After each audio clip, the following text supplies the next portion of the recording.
શું તમે જે હળદર ખાઓ છો તે અસલી છે અને શું ગુજરાતમાં પોલીસની નજરથી બચવું શક્ય છે? અમદાવાદમાં આજે બે મોટી કાર્યવાહી કરવામાં આવી છે. એક તરફ લોકોના સ્વાસ્થ્ય સાથે ચેડા કરનારા વેપારીઓ ઝડપાયા છે, તો બીજી તરફ કરોડોનો દારૂ ગુજરાતમાં ઘુસાડવાનો પ્લાન પોલીસે નિષ્ફળ બનાવ્યો છે. સૌપ્રથમ વાત કરીએ અમદાવાદના માધુપુરા વિસ્તારની. એએમસીના ફૂડ વિભાગે અવિનાશ મસાલાના ગોડાઉન પર દરોડા પાડ્યા હતા.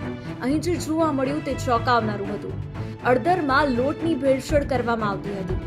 લેબોરેટરી રિપોર્ટ મુજબ હળદરમાં સ્ટાર્ચનું પ્રમાણ 84% વધુ જોવા મળ્યું, જે ખરેખર 60% વધુ ન હોવું જોઈએ.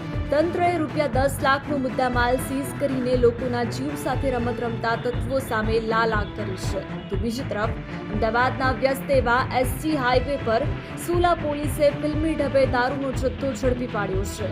બુટલેગરોએ પોલીસને છેતરવા માટે ટ્રકમાં ચોખાના પોતરાની નીચે વિદેશી દારૂ છુપાવ્યો હતો, પરંતુ પોલીસની બાજ નજરથી તેઓ બચી શક્યા નહીં.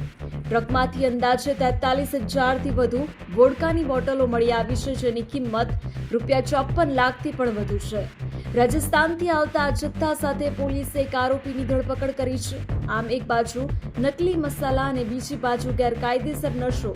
તંત્રે બંને મોરચે સતર્ક છે.